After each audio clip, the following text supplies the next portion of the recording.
శివుడి రక్షణ భయం వేస్తుందా? ఏం జరుగుతుందో అర్థం కావట్లేదా? మనసు ఎక్కడో పడిపోయినట్లు అనిపిస్తుందా?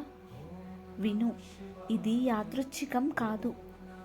నువ్వు బయటకు నవ్వుతున్నావు, కానీ లోపల మాత్రం విరిగిపోతున్నావు.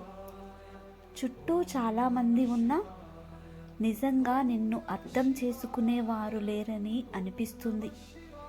నీ సమస్యలు, నీ భయాలు, నీ ఆలోచనలు అన్నీ నీకు మాత్రమే భారంగా మారాయి. కొన్నిసార్లు భవిష్యత్తు గురించి ఆలోచిస్తే గుండె దడదడమంటుంది.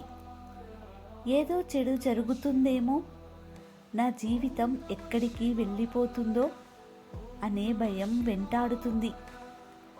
రాత్రిళ్ళు కూడా ప్రశాంతంగా నిద్ర రావడం లేదు. కళ్ళను మూసిన ఆలోచనలు ఆగడం లేదు.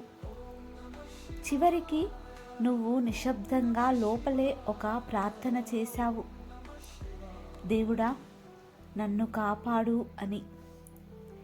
ఎవరూ వినలేదనుకున్నావు, కానీ ఒకరు మాత్రం విన్నారు.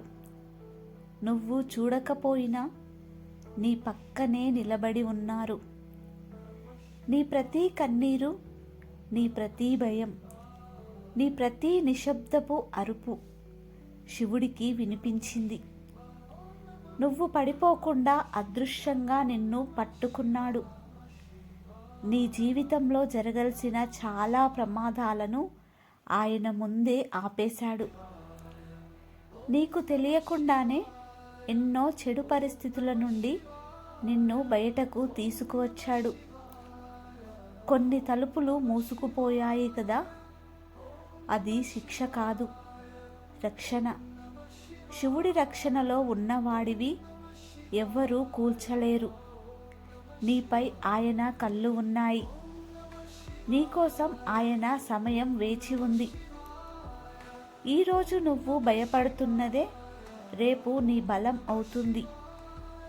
ఈ చీకటి శాశ్వతం కాదు, త్వరలోనే ఒక వెలుగు వస్తుంది.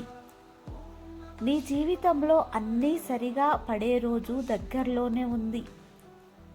నీ కథ ఇంకా ముగియలేదు. ఇది కేవలం ఒక కఠినమైన అధ్యాయం మాత్రమే. భయపడకు, శివుడు కాపాడుతున్నాడు. నీకు ఏమీ కాదు.